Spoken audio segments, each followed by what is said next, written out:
All set? We said.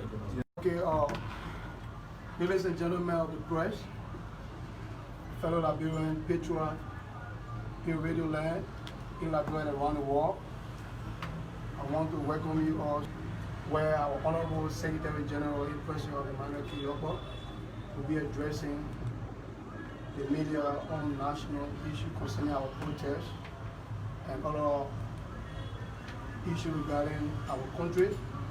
So to not waste much of the time, I want to call on our dynamic, the workaholic, the patriotic, nationalistic, the fearless leader of the ruling Renaissance, the Council of Patriots, to speak to the press regarding our sovereign in Liberia and around the world. Thank you, Comrade Momo Johnson, and thank you to you from the press and our fellow Liberians. We call you here today to speak to a lot of issues, but primarily on the issue concerning our protest on Monday. As you are aware, we have been over the last month giving reasons why Liberians should stand up on November 16 to speak to their government on why they believe that their collective individual interests are not being furthered by this government. And on that background, or from that background, we have rallied the support of Liberians from all walks of life to gather in our thousands on Monday.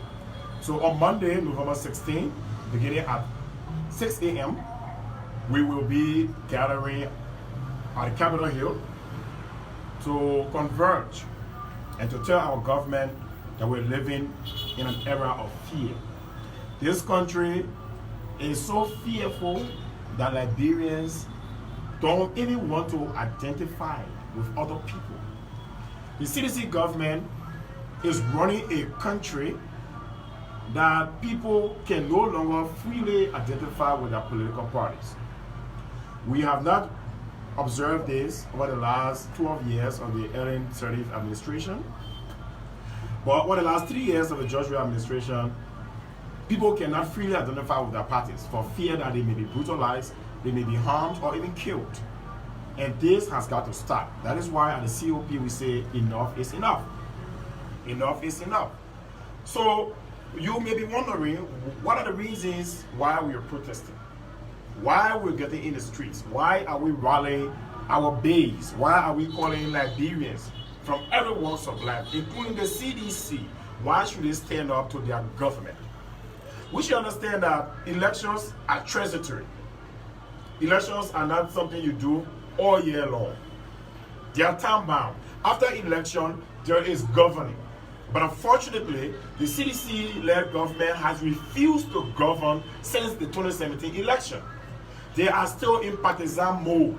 And because of that, they have neglected leading this country to nobler destiny.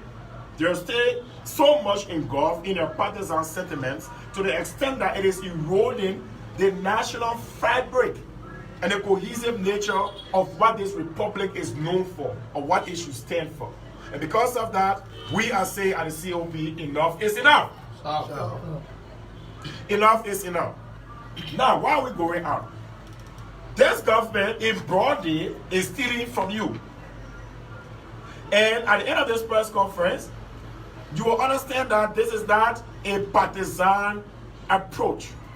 This is not the COP trying to fight for opposition political party. This is the COP standing in a gap for the Liberian people, including the seditionists. So, we are standing for everyone in this country.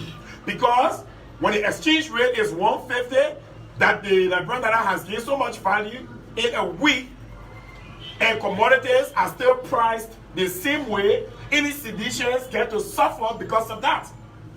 So this is not a UP argument. This is not a Liberty Party argument. Or more generally, this is not a CPP or a Rainbow Coalition argument.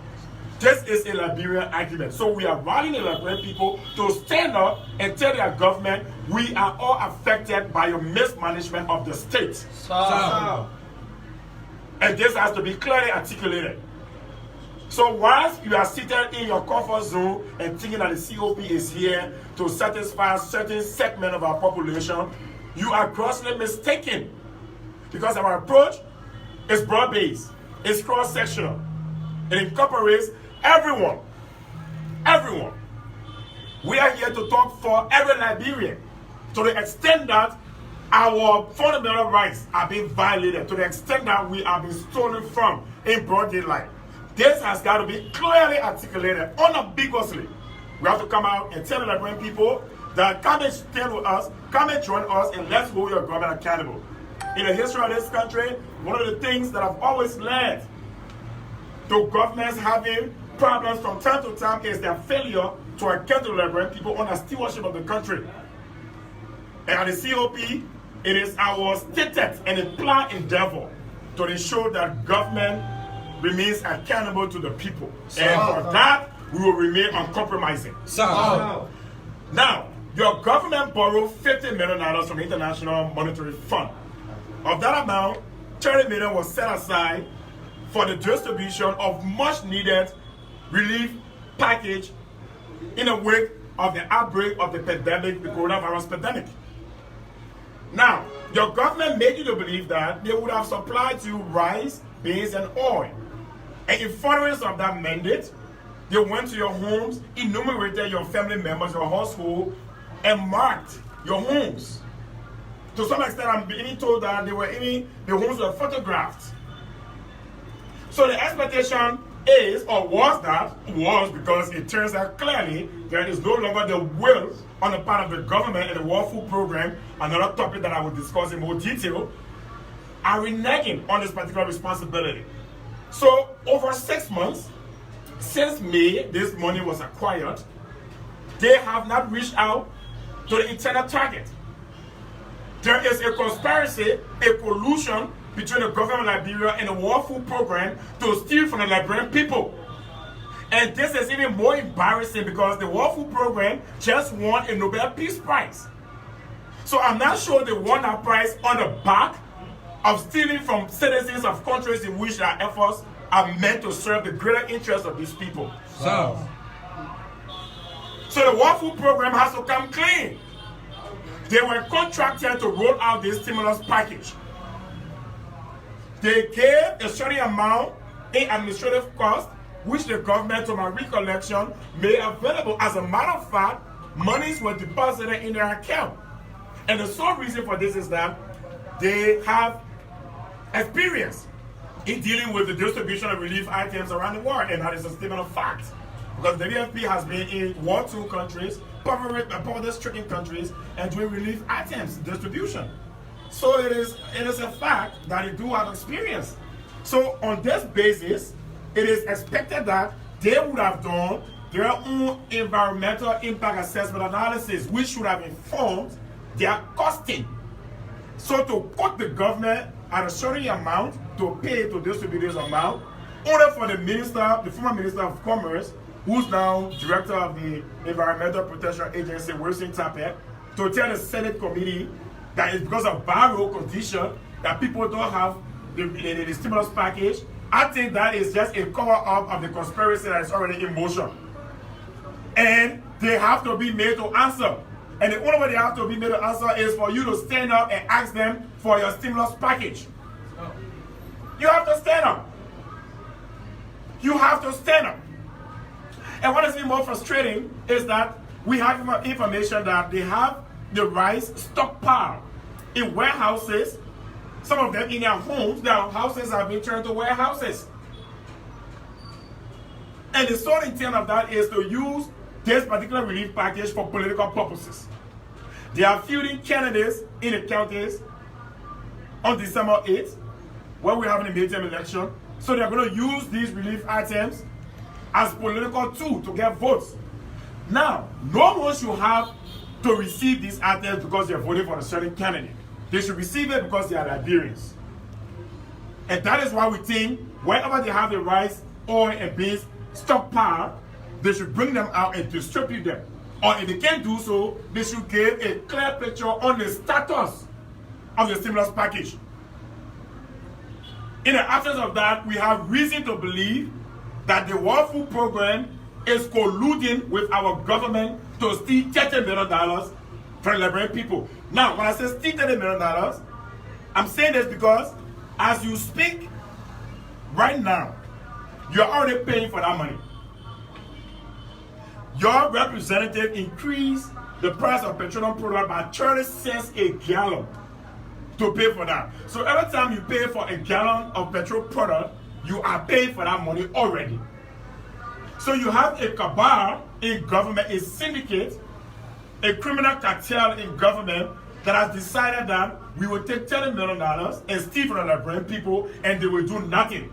Because you know why? Your leaders think that you are timid. They think that you are very weak. You can stand up to them. You voted for them, but you don't have the spine to stand up to them. November 16 is when you tell them enough is enough. So, You have to tell them that we empowered you. We gave you our votes. We are the reason why you wield these authorities. So you cannot go and make us victim of the very power that we gave to you. So to ensure that happens, you have to come up en masse.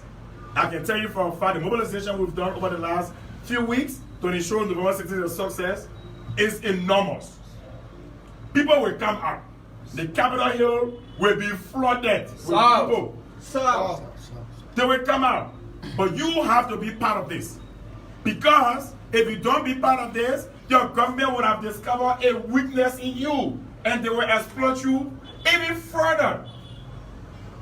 And you cannot let that happen. Your government was instituted for your own good, your pleasure, the pursuit of your individual and collective happiness.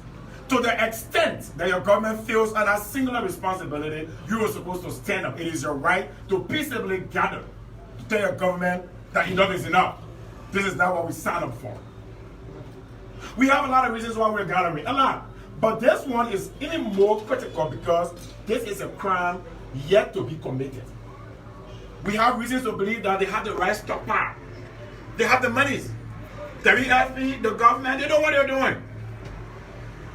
So if the WFP does not want to be implicated in this criminality, they don't want to be culpable, criminally culpable, they should come out and tell Liberian people the extent of their involvement in this exercise. If they don't do so, they will be as criminally culpable as the Liberian government is. And we already know that this government is so corrupt that any corruption now is in front of this government. We have to send out a louder message.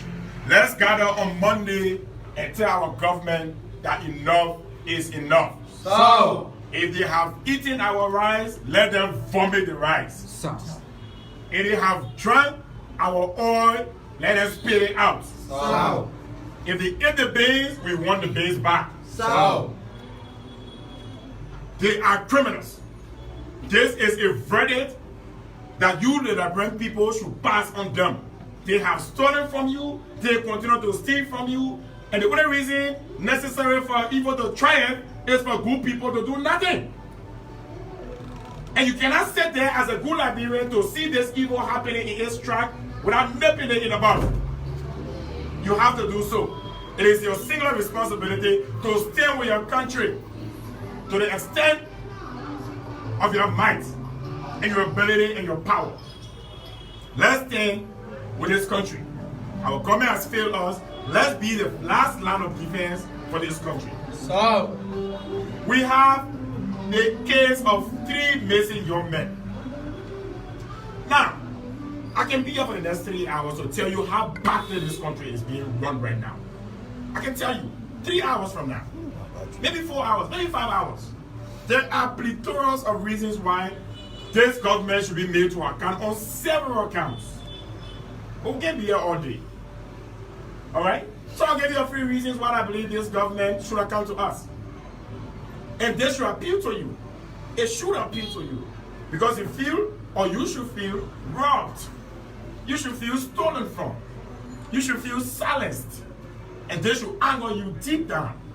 You should come out. 3 young men are missing. Reportedly missing. There's speculations that they're dead, speculations that they're alive. And who is in the middle of all of this? See Moses, the owner of a funeral parlor. He is in the middle of all of this.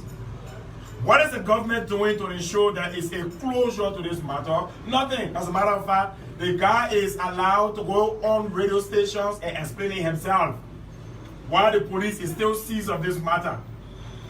He should not be allowed to be roaming all around the street and going all on radio station explaining himself. He should be making this explanation to the police station. And for the governor to tell you how callous they're handling this matter, they just deposited the remains of the late Minister of Public Works at his business place. So they're telling you they don't care. This man should remain business. Now, I'm a businessman myself. I don't think that anything that has to do with me as a person should generally affect my business, right? But see, Moses himself has not been able to separate his business from himself. So because of that, there is a reason to keep him locked up. And the government has got to show that they are in solidarity with the family by not further empowering this man. That message has to be sent out. And even the family of the late Minister of Public Works, I thought that was, I don't know, but that wasn't a well thought out idea to send a late relative at a funeral parlor whereas the manager has been accused or is in the middle of something this serious. So I'd like to officially state here that the COP is in solidarity with the families of the missing young men. And yesterday we had some of our colleagues there, but the police, as usual, which we believe are now CDC police people, went there and then they harassed the protesters. There are video footage of police physically attacking journalists, slapping journalists in his face. You all have seen it.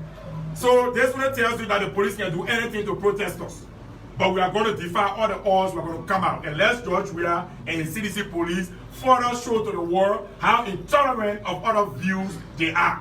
So, we're going to come out. So they should get ready to bring a lot of police people to slap a lot of us. We will be out. But we have to stand up against this diatribe. Stand up against this travesty that is happening in this country. We have to stand up. We have information that the CDC right now is recruiting hardcore partisans and sending them to the police station, to the police academy for training. Because the police force, as it was when it took over, to some extent, maintained a certain standard of professionalism. So they found out that these guys will not do their bidding. They found out. So what they're doing now is to collect hardcore seditionists and some of those guys in the Sabo unit, take them to the police academy outside of standard operating procedures, the SOP of the police, and get them trained at the police, get them long-range rifle and sidearms, and deploy them among protesters to cause carnage. We have that information. As I'm speaking to you, the chairman of the Coalition of Democratic Change is in District number 5. The video footage will be available tomorrow. He was in District number 5 today in Tamafara District, recruiting people to send them to the academy. I have the video footage, I'll get it tomorrow. I'm meeting my contact this evening and it will be available to the press. So these guys are actually recruiting seditionists, get them uniform, get them sidearm, and get them a mandate to clamp down on opposition and critical voices. So George Weah does not want this country to be peaceful. He wants to lead in chaos. And there's only one reason why he wants to do that, because even in the presence of peace, he will not succeed. Do you know why? Because he has assembled the worst team in the history of this country to lead this country. The incompetence in government is unmatched. We've never seen a government as incompetent as this government. That is why our international partners are doing little or no business with us. Because when we go to meetings, we are underrepresented, or we are not represented at all. So they don't see us as potential partners. They see us as deadweights. So we have lost our respectability. So the CDC government wants to live in terror, in fear, in carnage. And I'll be honest, they have succeeded in instilling fear in the minds of people. But we have to stand up to them. If we don't, they're going to run this country down into the ground. so, We cannot afford to do that. To tell you how careless this government is, especially the president, he has a certain person at the Liberal Anti-Corruption Commission, which is supposed to be an integrity institution. This singular individual credibility has been brought into the mud to the extent that the professional body to which he should be a member of has disavowed him. The National Bar Association has disavowed Wambutike. He invited them for an anti-corruption conference and they said they are not coming. But the president still thinks that he has the credibility, the repute to stay at the Liberal Anti-Corruption Commission. We are coming out on Monday and tell the president to dismiss Wambutike. If he doesn't do it, we are leaving the streets. So. We are leaving the streets. Samuel Tuere thinks that the way to solve the problem of monetary supply in this country is to print more money. That is his idea of monetary policy. Samuel Tuere thinks that there are no Liberals in the bank print more money. And then when the money leaves the bank here, you print more money. One thing Samuel Tuere has not gathered is that the Liberian people, you can print 2 trillion Liberian, they will not go in the bank. Because they have no trust in the banking system. And who has done that? The government. Liberian people believe that when you put money in the bank, George Weah and people actually go to one bank and take all the money from there. When they go for that money, they will not get that money. So because of that, they are giving that money home. They are taking the money from the banking sector. The Lebanese people and the Fulanese, they are running a parallel monetary economy in this country. They are running a parallel. Look, the Fulanese and the Lebanese have more money than any bank in the country. That is because they don't trust the banks. So Samuel Tuere's approach to this matter should not be printing more money. I'm informed that they want to call the legislature of Barukan and approve the printing of more money as a solution. The truth is, all the money they've printed so far, they have not been using Guinea. They have not been using Sierra Leone or Cote d'Ivoire. They are staying in Liberia. So the more money you print, the money comes out on mattresses, you know, you're going to still have issues in the country. So there has to be a smart way to deal with this, and that starts with credibility. The people have to trust that their government can keep their money safe in the banks. So. They have to trust that. But that is not happening. So Samuel Tuere, one approach right now is to print more money. I'm not an economist, but I don't believe that when money is short, you print more money will solve the problem. I don't believe that. Even from my rudimentary 10th grade economics, I don't believe that when money is short in the market, you print more money. I don't believe that. There has to be a policy prescription that guides the supply, flow, and tracking of money. That has to happen. Before coming in here, I was able to do some maths. Currently, if you make $200 US dollars in salary, with the current exchange rate, you are going to lose up to $33 to $40 due to the exchange rate. So you are losing up to 24% of your income due to the exchange rate. So if your child's school fee was say $100, and you have to pay $20,000 in Liberian dollars, and the school fee is still $20,000, you have to pay more than $100 to get $20,000. So what has happened essentially, and this is not a market force situation, this is not where the market is determining the rate. This is where there is an artificial scenario that has created the shift, you know, the valuation in the Liberian dollar, the appreciation in the Liberian dollar, and the depreciation in the US dollar. It is not market forces. It is by machination, it is by orchestration. Right? It's not market dynamics. So the Liberian people are losing their money, already money not enough, right, for take home. They are losing more of that money just from the exchange rate. And there are no clear signs that this will be mitigated.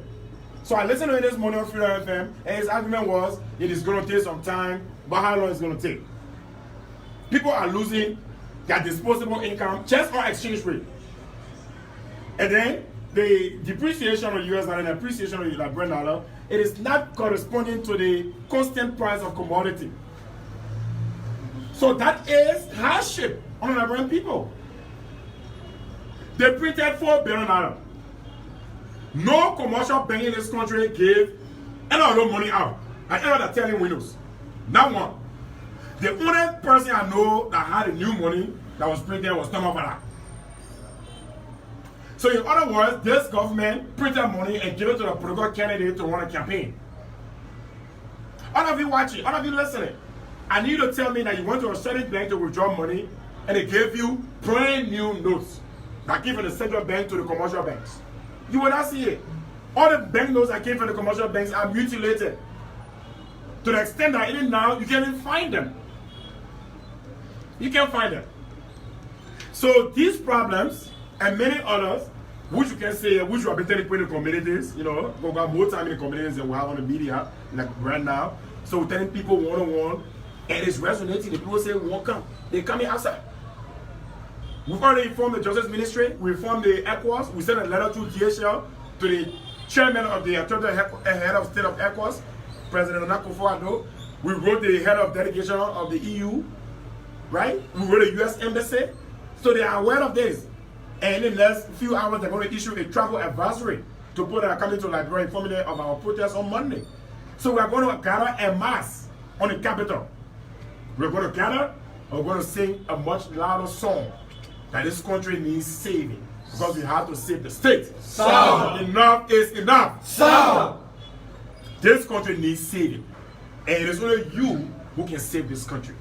You have to stand up. Stand up to your government. Tell them you're robbing us. We're tired of being robbed. We're tired of being lied to.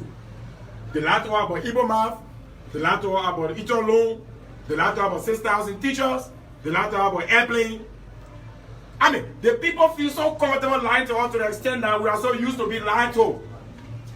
Let's stand up and tell them enough is enough. Sound. We are tired and sick and tired of being sick and tired of being tired and sick and tired of being sick of being tired. Sound. We are tired. Enough is enough. Sound. Thank you. My name is Edwin Junori. I work for Foundation Africa. You keep highlighting the issue of Terry-FE being colluding with the government of Liberia to steal it from the Liberian people. We have made some effort. Foundation Africa have written Terry-FE up to a week now, no response.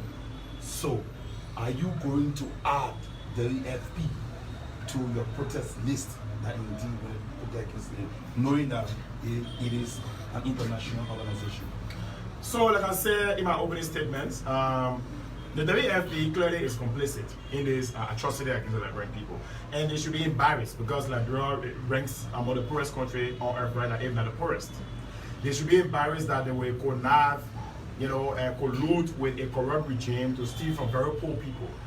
The relief package, as was designed or as was intentioned, was to help poor people that were shut in. And if you look at the demographics of our country, everybody's poor. Everybody's poor. So the idea was to give much needed relief item to people who are shut in, who barely made a daily revenue, daily income. Right? So these people are very poor, they are shut in their homes, they can't come outside. The government takes money from the international community to bring food to you while you are shut in. But your government does not bring the food to you. Instead, they are dividing the food on their political campaigns. What they are telling you is, you're stupid, you're spineless, you're timid, you're weak. Tell your government you are nothing close to what they describe or think you are. And to do that, you have to stand up to them.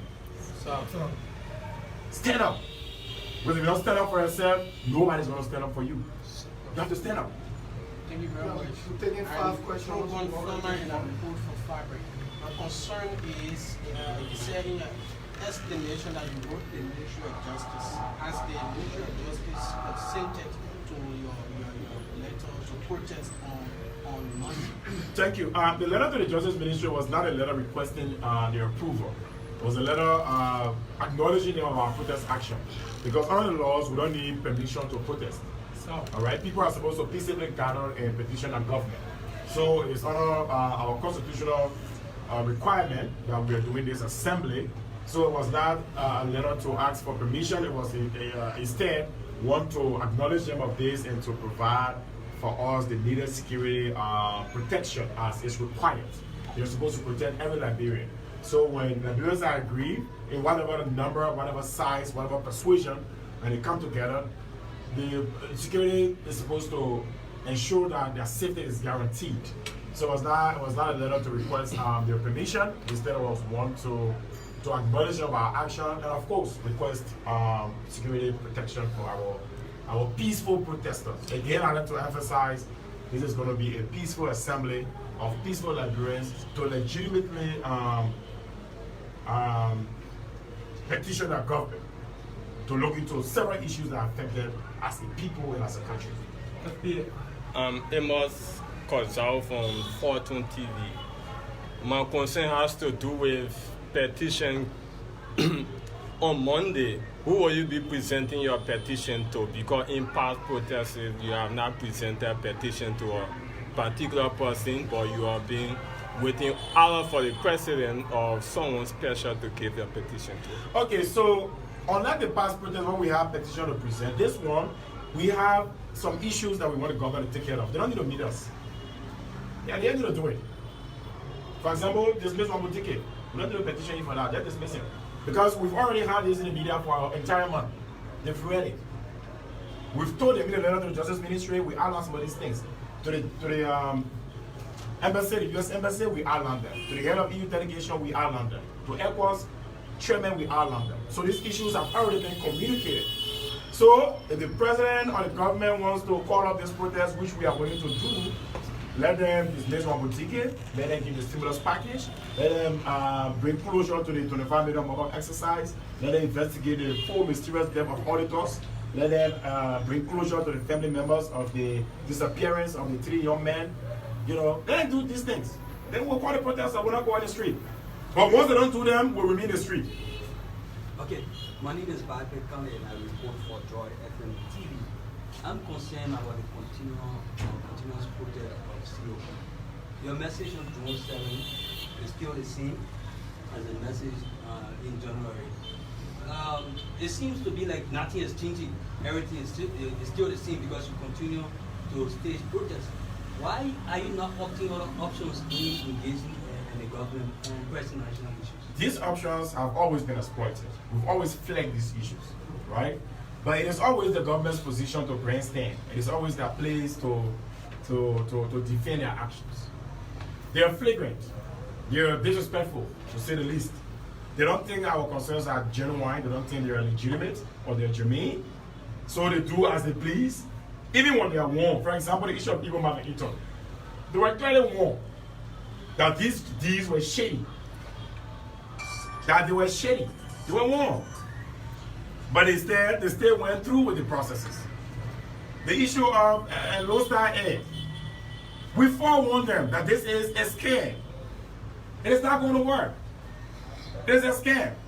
The Director General of the Liberia Civil Aviation Authority, former Representative Moses Colley, wrote the Director General of the Ghanaian Civil Aviation Authority to inquire about the status of Gold Star Air, you know, and the reply from them clearly shows that these people are not even licensed to operate air carriers. So how can they come and have a subsidiary in Lone Star Air Liberia here when they are not authorized to operation in their base country of Ghana? So they have consistently been warned against engaging in these 419 scams, but against our advice and our judgments, they've always continued. So in the midst of that, the only way we can do this is to bring out actions that will compel them to do the right thing. And this is entirely legal. We'd like to state that categorically. Our assembly, our convergence on the Capitol is a legal stance, which is guaranteed in our law. And I like the fact that the U.S. government, through the State Department, has ensured that or guaranteed that they will stand with peaceful protesters in Africa to the extent that they are not violent, and encourage governments to provide for the safety of peaceful protesters. And on our foundation and our constitutional right to do so, we are going out on Monday, November 16th. You were present at a political rally, Mr. Secretary General, in a couple of days. Your name first? Sherman from KMTV. You were present at a political rally in a couple of days, specifically Senator Abraham Darius DeLone, and that's a political trend. And then in your statement, sir, you said this is not about political, trend or political level that you try to engage your endeavor.